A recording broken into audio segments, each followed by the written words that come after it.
Film की शुरुआत में हमें बगदाद के शहर में रेगिस्तान दिखाया जाता है, जहां पर आर्मी एजेंट्स की टीम अपने लीडर लो फैंग के साथ एक मिशन पर आई थी। अगर वहां पर ऑयल फैक्ट्री के लीडर से मिलता है जो यहां पर फैक्ट्री कंट्रोल करने का काम किया करती थी। असल में ऑयल कंपनी की फैक्ट्री के लोग बहुत बड़ी मुसीबत में थे। इन पर हर रोज हमले हो रहे थे और यही वजह थी कि लियो की टीम इनको यहां पर बचाने के लिए आई थी। फैक्ट्री की लीडर लू को बताती है कि उसने यहां पर 400 लोगों को बचाना है और हमें यहां से बचाकर ग्रीन जोन तक पहुंच जाना होगा। इसके बाद हमें गांव में क्रिस नाम का एक आदमी दिखाया जाता है, जिसके पास उसका भाई आया था। वो कहता है, भाई मैं आपके लिए एक मिशन लाया हूं जिसको पूरा करने पर हमें बहुत सारे पैसे मिल सकते हैं। हमें एक बस में कुछ लोगों को अगवा करना है। जब क्रिस अपने भाई की यह बात सुनता है तो उसे मना कर देता है, क्योंकि क्रिस कभी भी कोई गलत काम नहीं किया करता था। इसके बाद हम क्रिस के गांव में ओवन नाम के आदमी को देखते हैं, जो जमीन से पानी निकालने का काम किया करता था। उसके गांव में भी पानी की कमी थी। क्रिस अपने गांव वालों से बहुत प्यार करता था, इसीलिए वो पानी निकालने के लिए ओवन को बुलाता है। ओवन अब एक कुएं से पानी निकालने की कोशिश करता है, मगर नहीं निकाल पाता। उस वक्त गर्मी भी बहुत थी और क्रिस के गांव के लोग बहुत गरीब भी थे। यहाँ पर ओवन उससे कहता है, अगर कुछ पैसों का बंदोबस्त हो जाए तो हम यहाँ से आसानी से पानी निकाल सकते हैं। ये सुनकर क्रिस ओवन से कहता है कि ठीक है, मैं पैसे लेकर आऊंगा। उधर फैक्ट्री के अंदर लू अपनी टीम के साथ मिलकर यह प्लान कर रहा था कि हमें फैक्ट्री के लोगों को बचाकर हाईवे से लेकर जाना होगा, तभी हम ग्रीन जोन तक पहुंच सकते हैं। ये रास्ता शॉर्टकट तो है पर बहुत ज्यादा खतरनाक भी। इसके बाद यहाँ पर फैक्ट्री के लीडर सारे सिस्टम को लॉक करके एक पेन ड्राइव में महफूज करके अपने बैग में रख लेती है, ताकि सब कुछ उस ड्राइव में महफूज हो जाए और किसी को भी कोई खतरा न हो। फिर वो अपना बैग अपनी एक असिस्टेंट को दे देती है। दरअसल फैक्ट्री के लीडर की असिस्टेंट लुंग की बेटी होती है। उसकी अपनी डैड यानी के लोगों के साथ लड़ाई हुई थी, क्योंकि जब उसकी मॉम की मौत हुई तो लोन के पास नहीं था। इसी वजह से लू की बेटी अपने डैड से नाराज थी और नफरत किया करती थी।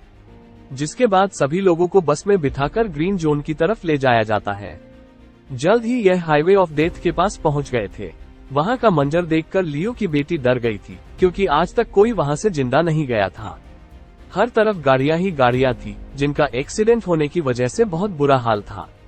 अपनी टीम से चारों तरफ नजर रखने का कहता है और फिर अपनी बस को लेकर आगे बढ़ता है।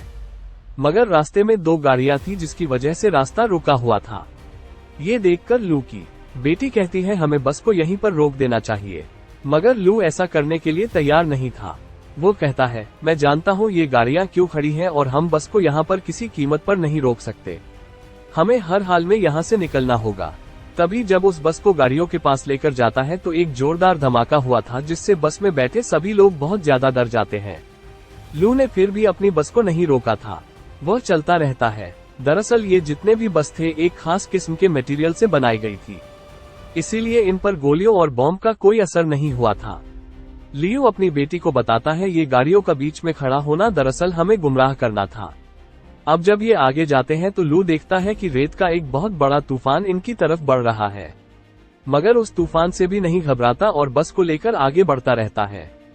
तभी यहाँ पर क्रिस की टीम रेत के तूफान का फायदा उठाकर एक बस को हाईजैक कर लेती है, यानी कि उन्होंने उस बस को अपने कब्जे में ले लिया था।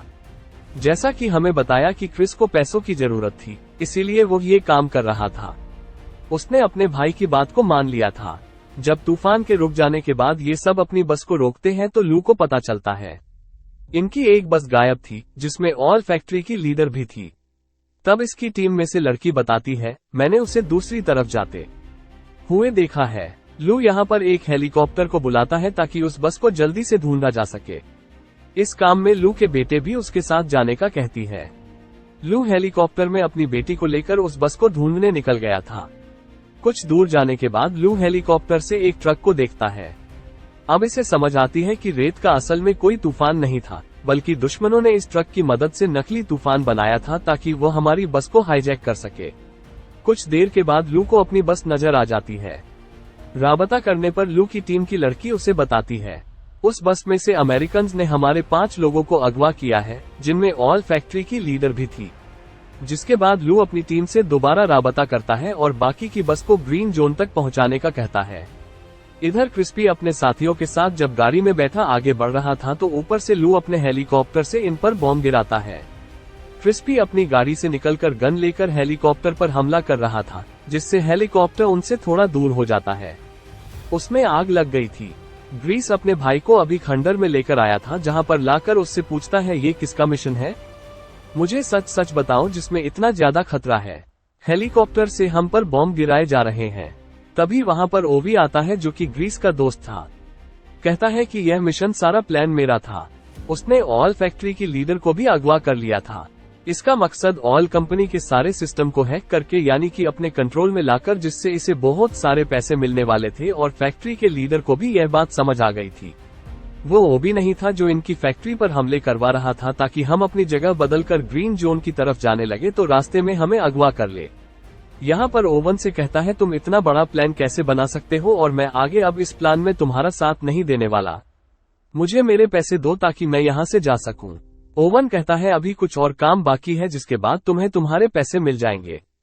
इसका भाई भी यही कहता है कि अभी कुछ काम बाकी है, मगर क्रिस किसी की परवाह न करते हुए कहता है कि अगले 2 घंटे के अंदर अंदर मुझे मेरे पैसे चाहिए। इतना कहकर वो वहां से चला गया था।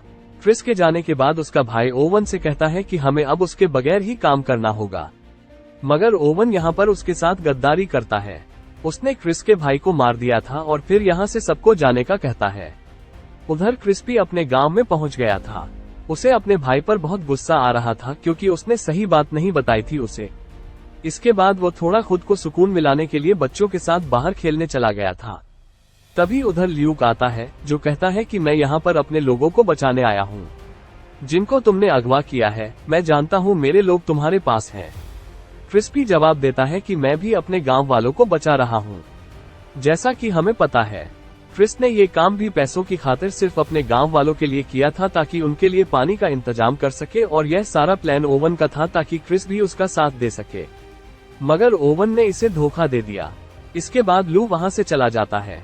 कुछ देर के बाद क्रिस एक हार्ली फैक्ट्री में आया था जहां पर वह अपने भाई की लाश को देखता है।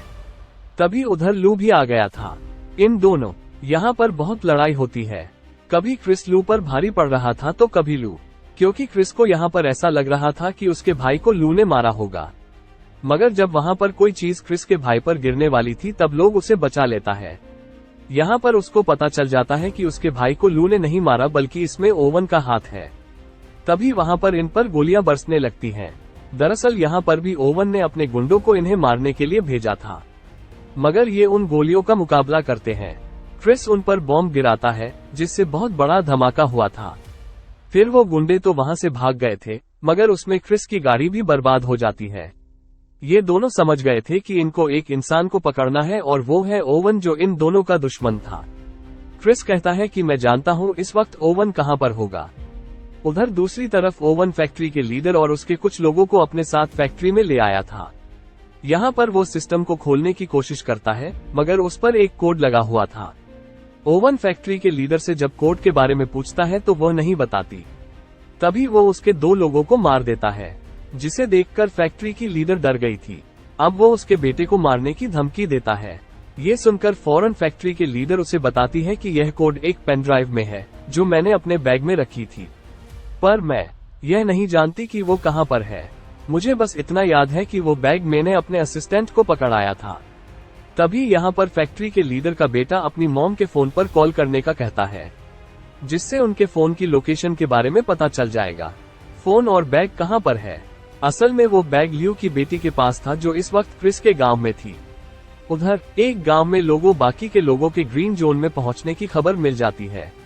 यहाँ पर उसकी बेटी उससे पूछती है कि आप क्रिस पर कैसे भरोसा कर सकते हैं। लू बताता है कि वो एक अच्छा इंसान है, लोगों की भलाई सोचता है, हम उस पर यकीन कर सकते हैं। तभी क्रिस को लू की डायरी मिलती है जिसे उठाकर वो उसके पास लेकर आया था। उसे कहता है, क्या तुम इस लड़की को पसंद करते हो? तुम कितने खुशकिस्मत हो ना, तुम्हें ऐसी लड़की मिली। तुम हर वक्त उसकी तस्वीर को अपनी डायरी में रखते हो। लू यहाँ पर बताता है, तुम गलत सोच रहे हो, दरअसल वो मेरी बेटी है। इस बात पर क्रिस से माफी मांगता है। लू बताता है, दरअसल जब मेरी वाइफ की मौत हुई तो मैं अपनी बेटी के पास नहीं था, जिस वजह से वो मुझसे आज तक नाराज है। वो कहता है, और इस मिशन पर भी मैं इसीलिए आया था कि मैं अपनी बेटी को बचा सकूं। यहाँ ऑयल फैक्ट्री में काम करती है। कहता है, फिक्र नहीं करो, सब ठीक हो जाएगा। हम सबको बचा लेंगे, हम मिलकर मुकाबला करेंगे। तभी उन्हें कुछ गुंडों की आवाजें सुनाई देती हैं। वो जाकर उन गुंडों का मुकाबला करते हैं। यहाँ पर उन्हें पता चलता है कि उन्हें तो यहाँ पर ओवन ने भेजा है, जो यहाँ पर फैक्ट्री के लीडर का बैग लेने आए हैं। जल्लू की बेटी के पास था। उनके पास काफी सारे हथियार थे। उन्होंने सभी गांव वालों को बंदी बना लिया था और अब वो फैक्ट्री के लीडर का बैग भी मांगते हैं, जिसमें पेन ड्राइव थी, जिसमें सिस्टम का कोड लॉक था। उन्हें वो बैग दे देता है, जिसे लेने के बाद वो वहां से चले गए थे। ऐसा करने पर लू और उसकी बेटी उसे बहुत नाराज थे।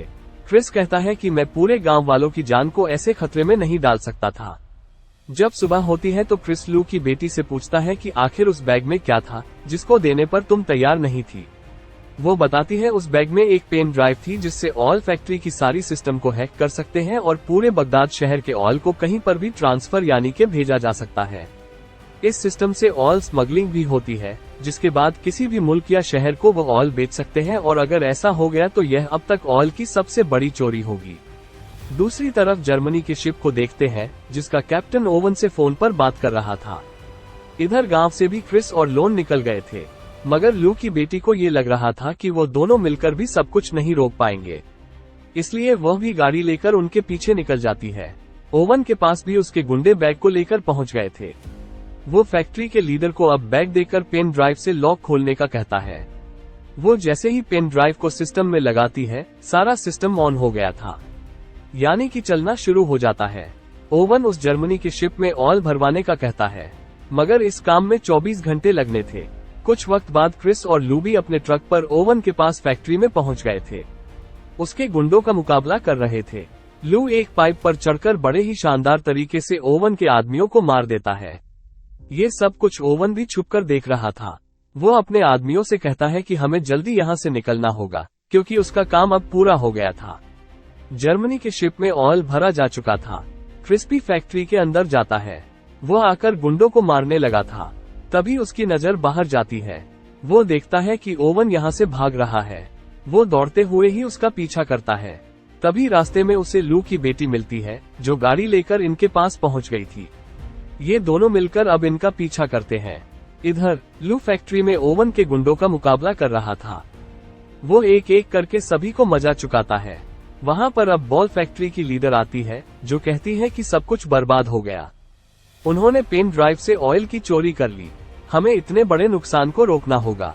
उधर रास्ते में क्रिस बोवेन का पीछा कर रहा था, तो वह अपनी गाड़ी को जंप करता है। उसके पीछे लुंगी वीटीबी गाड़ी को हवा में उड़ाती जंप करवाती है, मगर उसकी गाड़ी का एक्सीडेंट हो गया था। गाड़ी की ऐसी हालत देखकर लू की बेटी पर गुस्सा करता है। तभी वहां पर लू भी एक ट्रक को लेकर पहुंच गया था। फिर वो दोनों भी उस ट्रक में बैठकर उसके साथ आगे बढ़ते हैं। क्रिस लू को ओवन तक पहुंचने का शॉर्टकट रास्ता बताता है। फिर उस ट्रक से रॉकेट लॉन्चर छोड़ने लगते हैं। दरअसल यह वही ट्रक था जिससे नकली तूफान को बस को हाईजैक करने के लिए बनाया गया था। अब उन तक पहुंच जाता है। वो तेजी से लाकर अपने ट्रक को उसके ट्रक में दे मारता है, जिससे जोरदार धमाके होते हैं। ओवन की गाड़ी दूर जाकर गिरी थी। ओवन काफी जख्मी हो चुका था। वो जब क्रिस को देखता है तो अपनी गाड़ी को लेकर वहां से भाग जाता है। लू ने वापस क्रिस को अपने ट्रक में बुला लिया था। क्रिस अब ट्रक से लटक गया था और रॉकेट लॉन्चर की स्पीड से ओवन की गाड़ी के पास आ जाते हैं, जिसकी वजह से उनका ट्रक बेकाबू हो गया था। एक रस्सी को ओवन की गाड़ी से बांधकर अपने ट्रक को खाई में गिरा देते हैं और खुद उस रस्सी के सहारे लटक गए थे। ये देखकर ओवन उन पर हंस रहा था, मगर गाड़ी पर वजन ज्यादा होने की वजह से ओवन की गाड़ी भी खाई में गिर जाती है। लू ने उस रस्सी को छोड़ दिया था। वो अपनी बेटी के साथ एक पत्थर पर जाकर गिरता है और ओवन अपनी गाड़ी के साथ खाई में गिरकर मर गया था। यहाँ पर उसकी बेटी तो बच चुके थे। ये दोनों देखते हैं कि इन्हें क्रिस कहीं पर नजर नहीं आ रहा। ये समझते हैं कि क्रिस मर गया। तभी लू की बेटी की नजर उसकी डायरी पर पड़ती है। जब वो देखती है तो उसमें उसकी और उसकी मॉम की तस्वीर थी। लू बताता है कि मैं तुमसे और तुम्हारी मॉम से बहुत प्यार करता था, कभी तुम्हें अलग करना नहीं चाहता था। ये सुनकर लू की बेटी उसके गले लग गई थी। तभी लू के पांव को नीचे से क्रिस पकड़ लेता है, जो अभी भी जिंदा था। ये दोनों उसे ऊपर खींच लेते हैं। तीनों तो बच गए थे, मगर अब ये सोचते हैं कि यहाँ से कैसे निकलेंगे। तब लू के दिमाग में एक आइडिया आता है। वो कहता है कि हमें यहाँ पर जोर से शोर मचाना चाहिए ताकि कोई इनकी मदद कर सके। कुछ वक्त के बाद दिखाया जाता है इन्होंने जर्मन की उस चिप को भी पकड़ लिया था जिसको ओवन ने ऑल बेचा था। उसके गांव में भी पानी आना शुरू हो जाता है। ये काम क्रिस और लू ने मिलकर किया था। सब गांव वाले बहुत खुश थे। फिर लू की टीम उसके पास आकर अगले मिशन के बारे में पूछती है। तब क्रिस्पी उससे यह वादा करता है कि हर मिशन में वो उसका साथ देगा और इसी के साथ इस फिल्म की कहानी यहीं पर खत्म हो जाती है। कृपया चैनल को सब्सक्राइब करें और वीडियो को लाइक करें और हमारे नए वीडियो तक पहुंचने के लिए बेल आइकन दबाएं।